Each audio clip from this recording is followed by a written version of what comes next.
ಹೆಸರಂತ ಕಬಡ್ಡಿ ಆಟಗಾರ ರಾಜ್ಯ ಮತ್ತು ರಾಷ್ಟ್ರಮಟ್ಟದ ಪ್ರೊ ಕಬಡ್ಡಿಯಲ್ಲಿ ಗಮನ ಸೆಳೆದಂತಹ ಕಡಬದ ಕೋಕಿಲಾನಂದ ಆಸ್ಪತ್ರೆಯಲ್ಲಿ ನಿಧನ ಹೊಂದಿದ್ದಾರೆ. ಇತ್ತೀಚೆಗೆ ಬ್ರೈನ್ ಸ್ಟ್ರೋಕ್ಗೆ ಒಳಗಾಗಿದ್ದಂತಹ ಕೋಕಿಲಾನಂದ ಆಸ್ಪತ್ರೆಯಲ್ಲಿ ಚಿಕಿತ್ಸೆಯನ್ನು ಪಡೆಯುತ್ತಾ ಇದ್ರು. ಚಿಂತಾಜನಕ ಸ್ಥಿತಿಯಲ್ಲಿದ್ದ ಅವರ ಚಿಕಿತ್ಸೆಗೆ ಹಲವು ದಾನಿಗಳು ಆರ್ಥಿಕ ಸಹಾಯ ಕೂಡ ಮಾಡಿದ್ರು. ಕೋಕಿಲಾನಂದ ಅವರು ಕಡಬ ನಿವಾಸಿಯಾಗಿದ್ದು ಕೇವಲ ಕಬಡ್ಡಿ ಆಟ ಮಾತ್ರ ಅಲ್ಲದೆ ಊರಿನ ಕೆಲವೊಂದು ಸಮಸ್ಯೆಗೆ ಹೋರಾಟ ಕೂಡ ನಡೆಸಿದ್ರು. ಕಡಬದಲ್ಲಿ ಆನೆ ದಾಳಿಯ ಸಂದರ್ಭದಲ್ಲಿ ಅರಣ್ಯ ಅಧಿಕಾರಿಗಳ ವಿರುದ್ಧ ಪ್ರತಿಭಟಿಸಿದ ಕಾರಣ ಜೈಲಿಗೆ ಕೂಡ ಹೋಗಿ ಬಂದಿದ್ರು.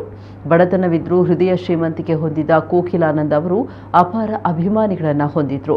ತಂದೆ ಹೃದಯದ ಕಾಯಿಲೆಯಿಂದ ಬಳಲ್ತಾ ಇದ್ರೆ ತಾಯಿ ಅನಾರೋಗ್ಯದಿಂದ ಹಾಸಿಗೆ ಹಿಡಿದಿದ್ದಾರೆ. ಪತ್ನಿ ಪಂಚಾಯತ್ನಲ್ಲಿ ವಾರಕ್ಕೆ 3 ಬಾರಿ ಕೆಲಸ ಮಾಡೋ ಮೂಲಕ ಜೀವನ ಸಾಗಿಸ್ತಾ ಇದ್ದಾರೆ.